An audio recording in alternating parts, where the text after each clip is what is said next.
Hello guys, I hope आप सभी अच्छे होंगे। तो welcome to the next video. तो नेक्स्ट वीडियो हम, क्योंकि पिछले वाला वीडियो यूनिट 3 तक था, तो अब हम आते हैं यूनिट 4 पे, that is curriculum and pedagogy. ठीक है, तो इसमें हम इंट्रोडक्शन स्किप करेंगे बिकॉज कुछ नया नहीं है। Then understanding the meaning of curriculum, ये भी हम स्किप कर सकते हैं बिकॉज हमने प्रीवियस वाले चैप्टर्स में काफ़ी पढ़ लिया है, तो हमें नहीं लगता कि इसको पढ़ना ज़रूरी है। हम आते हैं relationship between curriculum and pedagogy पे।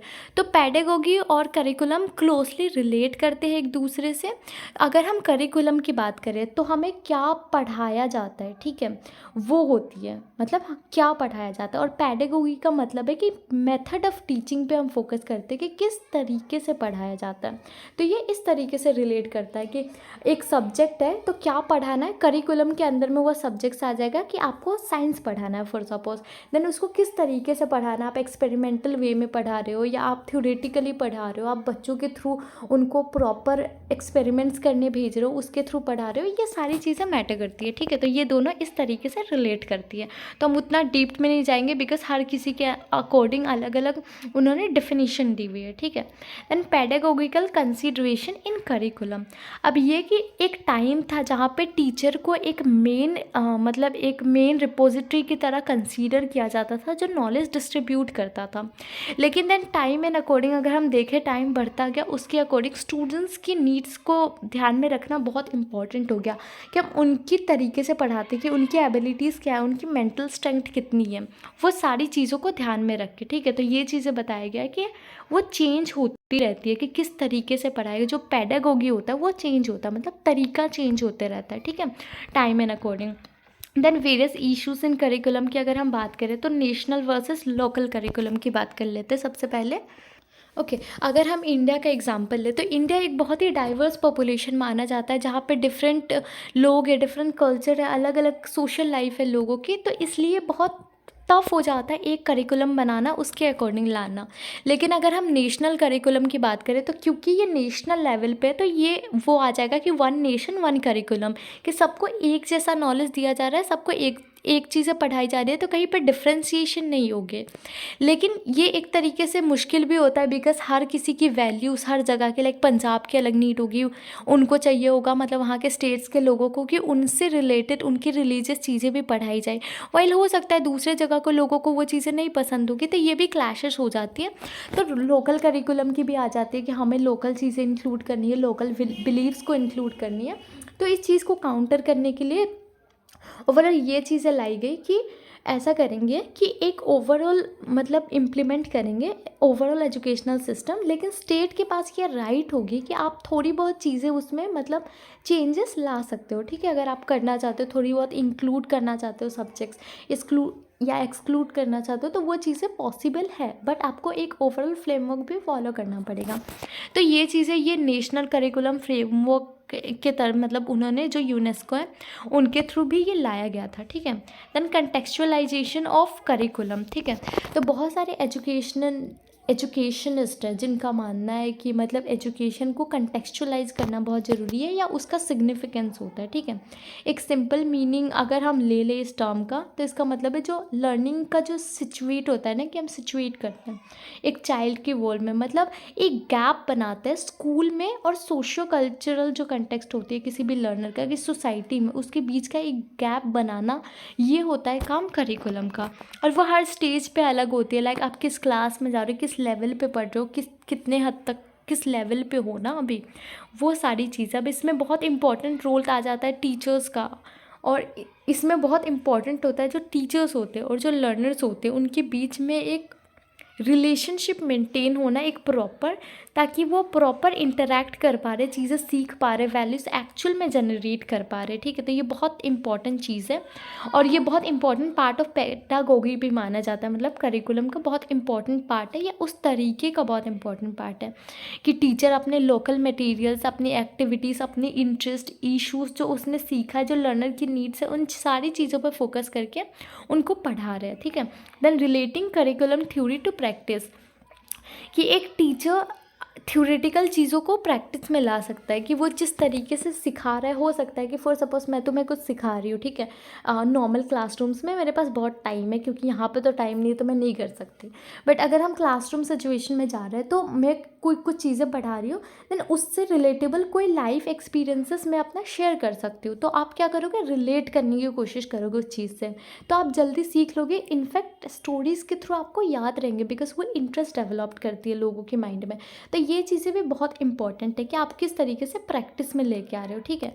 Then integration of information and communication technology in communication का करिकुलम का मतलब है जो भी इंफॉर्मेशन एंड कम्युनिकेशन टेक्नोलॉजी होती है उसको करिकुलम में इंक्लूड करना, बिकॉज कम्युनिकेशन भी बहुत इंपॉर्टेंट है और इन्फॉर्मेशन भी बहुत इंपॉर्टेंट है। तो ये सारी चीज़ों को इंक्लूड करना कहीं ना कहीं बहुत इंपॉर्टेंट है, क्योंकि हमारा अगर हम देखें तो हमारे इस सेंचुरी में हमारा टेक्नोलॉजिकल एडवांसमेंट बहुत ज़्यादा है, तो उस चीज़ को सीखना या उसके लिए प्रिपेयर होना बहुत ज़रूरी है, ठीक है। तो इसलिए भी then the next is establishment of standards for curriculum research and practice, कि कोई भी रिसर्च या प्रैक्टिस के लिए एक स्टैंडर्ड मेंटेन करना या एक बनाना। जैसे कि हमारा NCERT हम पढ़ते हैं या SCERT जो स्टेट लेवल पे होती है, जो NCERT नेशनल लेवल पे होती है, जो यूनिवर्सिटीज़, ये सारी एक बहुत ही इंपॉर्टेंट रोल प्ले करती है, एक स्टैंडर्ड मेंटेन करके रखती है किसी भी करिकुलम का, ठीक है। तो अगर हम उसके बाद नेक्स्ट पे आते हैं मेजर करिकुलम फ्रेमवर्क पे, तो सबसे पहला है आता है इंटीग्रेटेड करिकुलम फ्रेमवर्क। अब इसका मतलब होता है कि एक ऐसा करिकुलम जो बच्चों को अपने तरीके से एक होलिस्टिक वे में सीखने दे रहा है, ठीक है, बिना किसी रेस्ट्रिक्शन के। मतलब जब हम सब्जेक्ट की बाउंड्रीज लगा देते हैं ना तो वो रेस्ट्रिक्टेड हो जाती है, ठीक है। लेकिन यहाँ पे जब हम इंटीग्रेटेड करिकुलम की बात करते हैं तो यहाँ पे कोई बाउंड्री नहीं है। जो एलिमेंट्री ग्रेड्स के होते हैं, जो छोटे बच्चे होते हैं, उनमें कोई बाउंड्री नहीं फिक्स करी जाती है, उनको पूरा ओवरऑल उनको ट्रेन किया जाता है, ठीक है। और ये चाइल्ड सेंटर्ड होती है और बहुत ज़्यादा इंटरेक्शन होती है, ठीक है। मतलब छोटे छोटे ग्रुप्स होते हैं, इंडिविजुअल की एक्सपीरियंसेस, उनकी जो अपॉर्चुनिटी उन्हें मिली हुई है, उनके क्या एक्सपीरियंसेस रहे, उन सारी चीज़ों पे भी हम फोकस कर रहे होते हैं इसमें, ठीक है। देन आते हैं नेशनल करिकुलम फ्रेमवर्क पे। तो ये आप खुद से भी पढ़ सकते हो, जो पॉइंट्स इसमें दिए गए, जो कि नेशनल करिकुलम फ्रेमवर्क जो 2005 में आई थी उनके थ्रू बनाए गए थे, कि प्राइमेसी जो होती है चाइल्ड की, कि एक एक्टिव या नेचुरल लर्नर, उस चीज़ पे फोकस करना कि हर इंसान के अंदर, हर बच्चे के अंदर एक जो एक नेचुरल चीज़ें होती है, कैपेबिलिटीज़ होती है, कि वो सीख सके। बस ज़रूरी है तो उसे समझना, उससे मतलब ध्यान में रखना, ठीक है, उसको हाँ रियलाइज़ करना आप बोल सकते हो।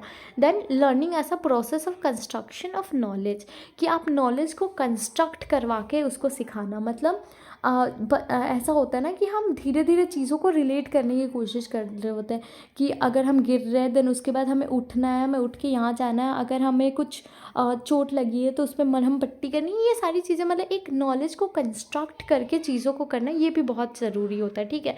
जिसके थ्रू हम सवाल भी पूछते हैं बहुत सारे, ताकि हम उसको रिलेट कर सकें। मतलब बच्चे बहुत सवाल पूछते हैं ना, ताकि वो रिलेट कर सके चीज़ों को। Then learning through interaction and dialogue leading to a critical pedagogy, मतलब इंटरैक्ट करके या डायलॉग रीडिंग के थ्रू, मतलब हम जब डिफरेंट लोगों से इंटरैक्ट करते हैं तब भी बहुत सारी नॉलेज हमें गेन होती है, ठीक है।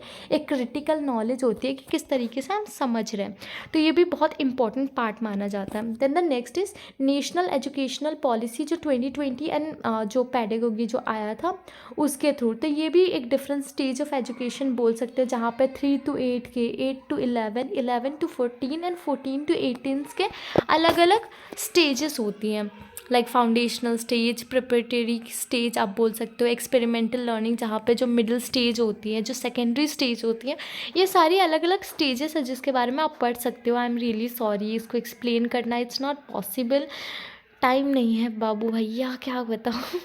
खैर हम आते हैं चॉइस बेस्ड क्रेडिट सिस्टम पे, जो कि हमारा ये जो हम BAG प्रोग्राम जो पढ़ रहे हैं ना, वो भी हमारा CBCS प्रोग्राम है, राइट। इसका मतलब होता है चॉइस बेस्ड क्रेडिट सिस्टम, जहाँ पे हर एक सब्जेक्ट की अपनी एक क्रेडिट स्कोर होती है, कि 8 क्रेडिट की है, ये 6 क्रेडिट की है, ये 4 क्रेडिट की है, वो एक क्रेडिट स्कोर होती है, और आप उसके अकॉर्डिंग, अपने चॉइस के अकॉर्डिंग उसको चूज़ कर सकते हो। इवन ये ट्रांसफ़रेबल भी होता है, कि आप क्रेडिट ट्रांसफ़र कर देते हो, क्रेडिट ट्रांसफ़र सिस्टम होती है ना, तो वो चीज़ें थोड़ी सी अलग होती है। बट यहाँ पे ऐसा होता है कि हर सब्जेक्ट की एक अपनी क्रेडिट होती है, और ओवरऑल आपको ऐसा होता है कि फॉर सपोज आपको 24 क्रेडिट लेने हैं, तो आप कोई भी सब्जेक्ट का कॉम्बिनेशन लो, जितने भी सब्जेक्ट का लेने हैं, बट बट उसका ओवरऑल मिला के 24 क्रेडिट होनी चाहिए। तो ये होता है उसका ओवरऑल, ठीक है। जो हमारा ये भी है ना वो भी यही है, ठीक है, सेम चीज़ है हमारा, जिसमें हम चॉइस पर क्रेडिट सिस्टम पे फोकस कर रहे होते हैं। अब इसके बहुत सारे एडवांटेजेस है इसलिए भी क्योंकि ये टीचर सेंट्रिक से ज़्यादा स्टूडेंट सेंट्रिक एजुकेशन पे फोकस कर रही होती है। और स्टूडेंट जो यहाँ पे बहुत सारी क्रेडिट के वजह से, मतलब अलग अलग क्रेडिट होने की वजह से और अलग अलग सब्जेक्ट की कॉम्बिनेशन के कारण ऐसा होता है कि वो बहुत सारी कॉम्बिनेशन पढ़ पाते हैं। दूसरी चीज़ ये होता है कि उनको रिपीट नहीं करना पड़ता सारे कोर्स का एक गिवन सेमेस्टर में। अगर वो एक कोर्सेज में फेल भी हो रहा है तो वो डिफरेंट अलग क्रेडिट सिस्टम को करके वो ट्रांसफ़र कर सकते हैं अपना क्रेडिट स्कोर, दोबारा एग्ज़ाम देके। ऐसा वाला भी होता है, ठीक है, सब्जेक्ट चेंज वाला सिस्टम। क्या हुआ, आजा आजा। और सीबीएसईएस प्रोग्राम जो होती है ना उसमें बहुत फ्लेक्सिबिलिटीज़ होती है, डिफरेंट टाइम्स होती है आपकी, जो मतलब एक कोर्स को कंप्लीट करने की। आपको पता होगा ओब्वियसली कि हमारी भले ही ग्रेजुएशन 3 साल की होती है, पर देन आपको 5 साल 6 साल वैसे मिलते हैं कंप्लीट करने के लिए, ठीक है। तो ये सारी चीज़ें आपका मतलब आप पढ़ सकते हो ये सारी पॉइंट्स कि ये हेल्पफुल क्यों होती है, ठीक है। देन मीनिंग अगर आप देखो तो इसका एकेडमिक ईयर होती है कि जिसमें 2 कंसेक्यूटिव सेमेस्टर्स होती है, एक ऑड और एक इवन नंबर की, ठीक है। देन कोर्स यूजुअली होते हैं, बहुत सारे पेपर्स होते हैं जिसको एक कॉम्पोनेंट एक प्रोग्राम में डाला जाता है कि हमारा बीएजी प्रोग्राम है, राइट। तो ये कि ये कोर्स होता है ओवरऑल। देन सीबीसीएस लर्नर को एक सेलेक्ट करने का ऑप्शन देता है कि आप कोर सब्जेक्ट सेलेक्ट करो, then elective subject, then ability enhancement के लिए आप जो भी सब्जेक्ट चूज़ करना चाहते हो वो सब्जेक्ट आ जाएंगे, ठीक है। देन सीबीएसएस मतलब क्रेडिट बेस्ड सेमेस्टर सिस्टम की, मतलब हर सेमेस्टर की एक अपनी क्रेडिट लेवल होती है कि आपको इतने नंबर ऑफ़ क्रेडिट कंप्लीट करने हैं तभी आपका एक सेमेस्टर कंप्लीट होगा। देन क्रेडिट पॉइंट होती है वो जो प्रोडक्ट या एक ग्रेड पॉइंट होती है किसी भी कोर्स की, उसे बोलते हैं। देन क्रेडिट का मतलब है ये आपका जो कोर्स का कितना मेजरमेंट है, मतलब उसमें कितनी चीज़ें हैं, ठीक है, नंबर ऑफ़ आवर्स कितना है उस चीज़ को कंप्लीट करने के लिए पर वीक, उसके अकॉर्डिंग इवैल्यूएट की जाती है, ठीक है। Then cumulative grade point average का मतलब है कि जब आप ओवरऑल जो आपकी क्यूमुलेटिव परफॉर्मेंस होती है किसी भी स्टूडेंट का ओवरऑल सब सेमेस्टर में सारे सेमेस्टर का मिला के, तो वो आता है जो सीजीपीए बोलते हैं जिसे, ठीक है। देन ग्रेड पॉइंट का एक न्यूमेरिकल वेट आप बोल सकते हो जिसको अलॉट की जाती है, 10 पॉइंट का स्केल होता है।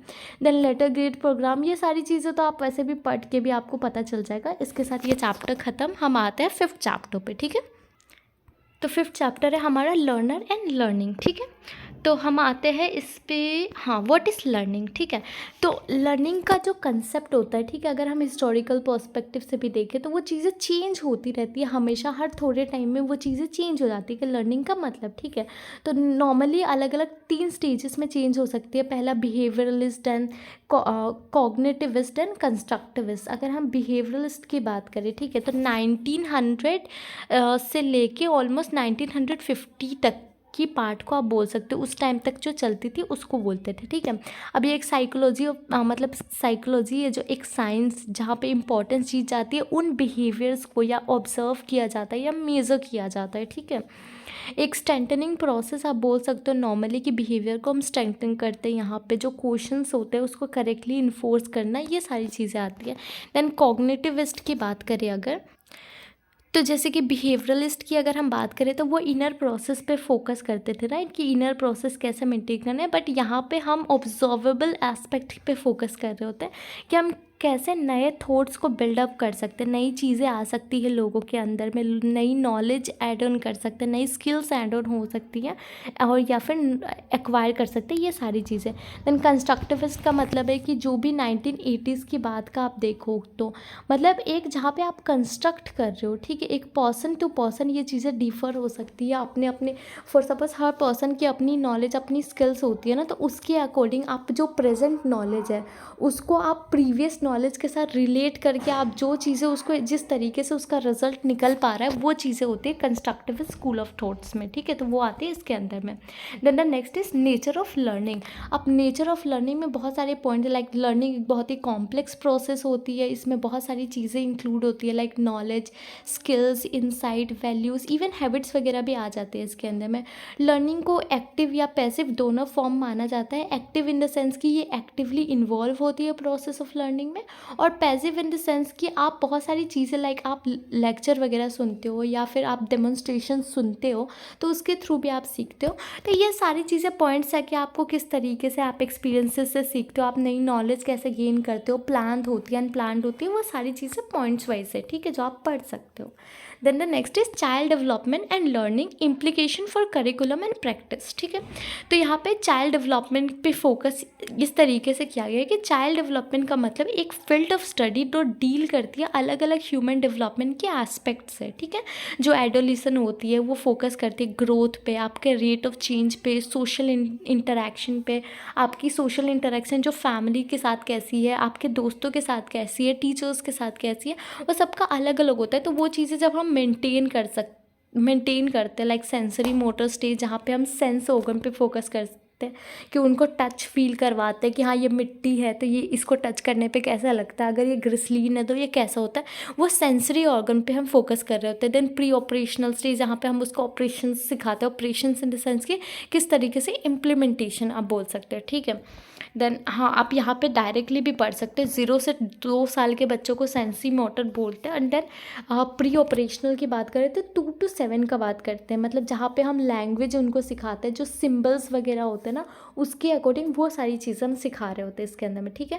देन कंक्रीट ऑपरेशनल स्टेज अगर हम बात करें 7 से 11 साल की बच्चों के अंदर में आती है, तो यहाँ पे थोड़ी लॉजिकल, थोड़ी फ्लेक्सिबल या ऑर्गेनाइज थॉट्स के बारे में हम सिखा रहे होते हैं, जहाँ पे जो अडल्ट वगैरह हो जाते हैं ना हल्के बहुत थोड़े बहुत, तो वो चीज़ें सिखा रहे होते हैं। लाइक अगर किसी चीज़ का डायमेंशन, लेंथ, वेट अगर हम सिखा रहे हैं, रीजनिंग वगैरह जो होती है, जो स्पेशल रीजनिंग्स होती है, जो ब्रांचेस ऑफ गवर्नमेंट होती है, ये सारी चीज़ें हम जो फेमिलियर एक्टिविटीज़ होती है ना वो सिखाते हैं। देन फॉर्मल ऑपरेशनल स्टेज की अगर हम बात करें तो 11 साल से लेके अडल्टहुड तक, यहाँ पे हम अब्स्ट्रैक्ट थिंकिंग की बात कर रहे थे कि जो चीज़ें नहीं भी दिख रही हम उसको मतलब एक मतलब थिंक करवाना, सोचना, इमेजिन करवाना कि ऐसा है, ठीक है, कि किस तरीके से रियलिटी ऑपरेट करती है, तो वो चीज़ें हम सिखाते हैं।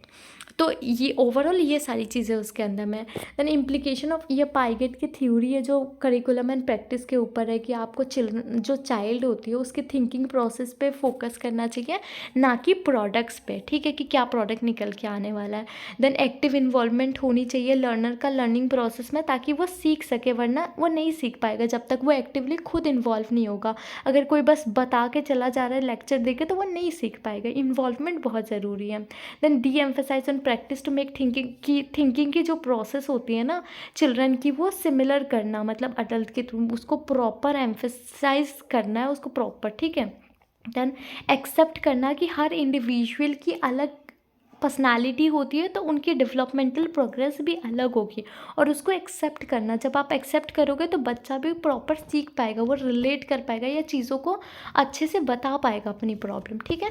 Then the next is how do children learn and their learning style. तो चिल्ड्रन मतलब अलग अलग तरीके से, हमने ये प्रीवियस चैप्टर में भी पढ़ा था, बट मैं ओवरऑल बता देती हूँ। इमिटेशन, कि हम दूसरों को देख के कि किस तरीके से लोग कर रहे हैं ना, उनको एक रोल मॉडल मार के कि ये जा रही है, अगर ये कर रही है, ये हंस रही है तो ऐसे हंस रहे हैं, वो सारी चीज़ें हम इमिटेट करके तब सीखते हैं।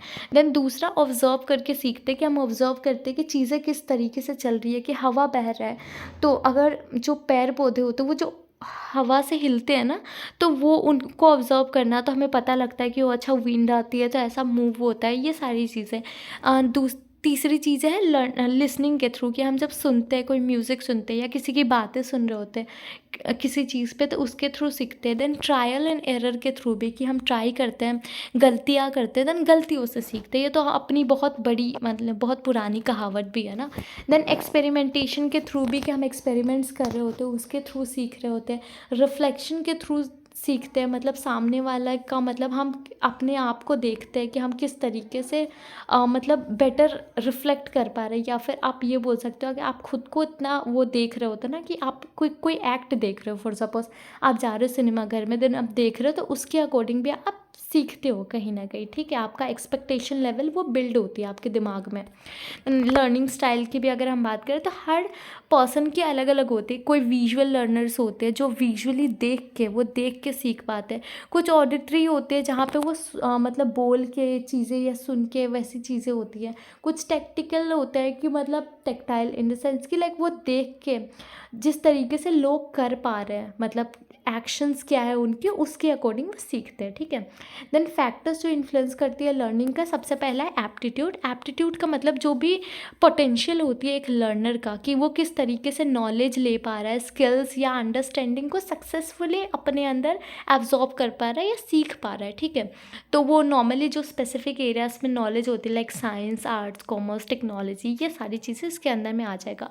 देन एटीट्यूड भी बहुत इंपॉर्टेंट पार्ट है, क्योंकि ये एक मेंटल स्टेट बताता है कि जो कि अफेक्ट करती है परफॉर्मेंस का, कि पर्सन का जो एक चाइल्ड की जो एटीट्यूड होगी वो अफेक्ट करेगी उसकी परफॉर्मेंस को, कि कितना अच्छा कर रहा है परफॉर्म, कितना बुरा परफॉर्म कर रहा है, डिपेंडिंग कि उसका एटीट्यूड पॉजिटिव है नेगेटिव है लर्निंग को लेके। देन कंसंट्रेशन बहुत इंपॉर्टेंट पार्ट होती है, क्योंकि ये प्रोवाइड करती है, वो एक एक्ट होता है जहाँ पे हम फोकस या अटेंशन की बात कर रहे होते हैं कि बच्चा कितना कंसंट्रेट कर पा रहा है। वो जितना ज़्यादा कंसंट्रेट कर पाएगा उतना ज़्यादा सीख पाएगा। देन मोटिवेशन भी बहुत इंपॉर्टेंट है, कि जितना ज़्यादा मोटिवेटेड है पर्सन किसी चीज़ को बेटर सीखने के लिए, कि अगर मेरे को मोटिवेशन है, मेरे को ये सीखना है, तो मैं उस चीज़ पे ज़्यादा फोकस करूँगी, उसको डीप लर्निंग करूँगी। तो ये बहुत इंपॉर्टेंट है मोटिवेशन। देन इंटेलिजेंस भी इम्पॉर्टेंट है कहीं ना कहीं, कि आप कौन से इन्फॉर्मेशन को गैदर कर रहे हो, उस इन्फॉर्मेशन को जो आपने गैदर किया उसको किस तरीके से यूज़ कर रहे हो, ताकि आप आने वाली प्रॉब्लम या आपके सामने जो भी प्रॉब्लम दिख रही है उसका सल्यूशन निकाल सको। देन रेडीनेस टू लर्न, की मतलब हर कुछ बच्चे होते हैं ना जो हमेशा सीखने के लिए बहुत रेडी होते हैं, बट कुछ होते हैं जिनको नहीं पसंद सीखना। तो ये चीज़ें भी, कि आपका रेडीनेस टू लर्न भी बहुत इंपॉर्टेंट होता है सीखने के लिए किसी भी चीज़ को, ठीक है। देन मल्टीपल इंटेलिजेंस की बात करते हैं। तो मल्टीपल इंटेलिजेंस का नॉर्मली यही है कि हर पर्सन की एक अपनी इंटेलिजेंस होती है, ठीक है। एक अलग, आप same information, for suppose same level of information 5 बच्चों को प्रोवाइड कर रहे हो, लेकिन वो 5 बच्चे उस सेम इन्फॉर्मेशन को 5 अलग तरीके से प्रोसेस करेंगे, अलग तरीके से सीखेंगे। इनफैक्ट अगर उनके सामने सेम प्रॉब्लम है तो वो पाँचों अलग अलग तरीके से टैकल करेंगे। कोई रो के कर रहा है, कोई लड़ के कर रहा है, कोई लॉजिकली, कोई शांत रह के कर रहा है। वो हर किसी के अपनी तरीके होते हैं, ठीक है। तो उसको बोलते हैं मल्टीपल इंटेलिजेंस, के लोग अलग अलग अपने वे में करते हैं, ठीक है। कोई विजुअली, कि हाँ मतलब वो अपनी एबिलिटी को अलग तरीके से यूज़ करते हैं, लाइक आर्टिस्ट, सेलर्स, ये सारे आते हैं। देन लॉजिकल मैथमेटिकल इंटेलिजेंस की अगर हम बात करें तो जो रैंकिंग होती है, जो ऑर्गेनाइजिंग या एनालाइजिंग की पावर होती है, ये सारे आएंगे। वर्बल की अगर हम बात करें तो जो स्पीकर्स होते हैं, जो जर्नलिस्ट होते हैं, जो ऑथर्स होते हैं, वो अलग तरीके से चीज़ों को सॉल्व करते हैं।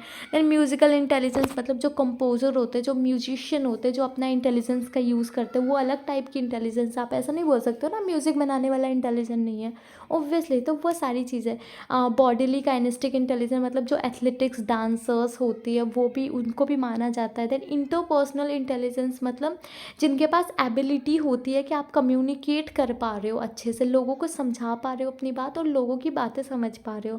देन इंट्रापर्सनल स्किल्स, जहाँ पे आप इंट्रोस्पेक्ट करते हो वन सेल्फ या डायरेक्ट वन सेल्फ पे, लाइक जो आपकी साइकोलॉजिस्ट होती है, जो थियोलॉजिस्ट होती है, वो सारी इसके अंदर में आएगा। देन नेचुरलिस्टिक इंटेलिजेंस की बात करें तो जब भी आपकी एबिलिटी होती है ना, जो चेंजेस होते हैं उसको सबटल करने के लिए, लाइक एनवायरनमेंट को, जो सोर्स, जो कैटेगराइज करना, ऑब्जेक्ट्स को क्लासीफाई करना, जो हमारी फॉर्मर्स होते हैं, जो इकोलॉजिस्ट होते हैं, वो इसके एग्जांपल्स आते हैं। देन एग्जिस्टेंशियल इंटेलिजेंस की अगर हम बात करें तो ये जो हमारी इंट्यूशन पावर होती है, जो सिक्स सेंस जिसे हम बोलते हैं, वो होते हैं, ठीक है, थोड़ी बहुत। और थोड़ा ये कि आप डीप चीज़ें जब देखते हो ना, लाइक साइंटिस्ट, फिलोसोफर्स की बात करो तो वो होते हैं, ठीक है। तो इस देन अब आते हैं टाइप्स ऑफ लर्निंग के अंदर में, ठीक है। तो सबसे पहला सिग्नल लर्निंग, ठीक है। इसके अंदर में जो सिग्नल होते हैं, मतलब आप सिग्नल के थ्रू सीखते हो, कि मतलब आप चीज़ों को अगर ऑब्जर्व करो, फॉर सपोज जब बेल बजती है, ठीक है, देन हम भागते हैं गेट खोलने के लिए, तो ये एक सिग्नल प्रोवाइड होती है, तब हम जाते हैं वो चीज़ें मतलब इम्प्लीमेंट करते हैं, राइट। तो एक टाइप का कि आपको कोई सिग्नल, आप उस चीज़ पे फोकस करते हो, किसी का मतलब बिहेवियर नोटिस करते हो कि ये ऐसे होने पे ये पर्सन ऐसे रिएक्ट करता है, ठीक है, वो होती है signal learning. Then stimulus response learning की अगर हम बात करें, तो जो पजल बॉक्स होती है ना, जो हम पजल बचपन में ऐसे बनाया करते थे, वो चीज़ें आ सकता है, ठीक है, कि मतलब किस तरीके से पर्सन अपनी रिस्पॉन्स करता है अपनी चीज़ों को लेके, ठीक है, आपकी बिहेवियर, जो आपकी वॉलंटरी बिहेवियर क्या होती है किसी भी चीज़ को लेके या आपका ओपोनेंट को लेके, ये चीज़ें।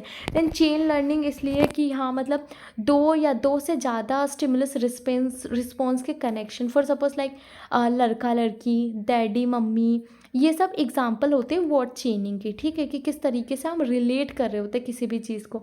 फॉर सपोज ताला कैसे खोलना है, तो उसका एक चेन बनाना है ना, कि हमें पहले ताला लेना है, ताले के अंदर चाबी घुसानी है, देन उसको घुमानी है, तो ये सारा एक प्रोसेस होता है, इसको चेन लर्निंग बोलते हैं। देन वर्बल एसोसिएशन लर्निंग मतलब एक मम्मी या फिर आप बोल सकते हो कि कोई भी पर्सन किसी चीज़ को बोल रहा है वर्बली। फॉर सपोज यहाँ पे जो एग्जांपल दी गई उसका देखें, तो एक माँ अगर बॉल को देख के अगर वो बोल रही है कि ये बॉल है, अगर वो 4-5 बार इसको बॉल बोल रही है, तो बच्चे के माइंड में वो फिक्स हो जाएगा, वो इमेज फिक्स हो जाएगा कि इसी को बॉल बोलते हैं, ठीक है, तो वो होता है वर्बल। देन डिस्क्रिमिनेशन लर्निंग, कि हम डिस्क्रिमिनेट करवाते चाइल्ड को कि ये बोतल है, और बोतल में भी ये दूध की बोतल है, ये पानी वाली बोतल है, ये थर्मस वाली बोतल है, तो ये सारी चीज़ें डिस्क्रिमिनेट करवा के लर्न करवाना भी एक लर्निंग होती है। देन कंसेप्ट लर्निंग, जहाँ पे हम जो ऑब्जेक्ट्स होती है, जो इवेंट्स वगैरह होते हैं या लोग होते हैं जो हमारे, उसको सिंप्लीफाई करते हैं, एक जनरल तरीके से कैटेगराइज करके उनको सिखाते हैं, उसको बोलते हैं कंसेप्ट, मतलब एक प्रॉपर वे में। कि फॉर सपोज फ्रूट्स एक कंसेप्ट है, अब फ्रूट्स के अंदर में भी बहुत सारे आते हैं ना, एप्पल्स आते हैं, ये भी फ्रूट्स है, तो एक कंसेप्ट हमने सिखाया कि एप्पल, ग्रेप्स, बनाना, ये सारी फ्रूट्स हैं, हम बच्चों को सिखा रहे हैं। या फिर हम उसको बोल रहे हैं कि जो भी कॉलीफ्लावर होती है, कैबेज होती है, ये सारी वेजिटेबल्स है वैसे, ठीक है।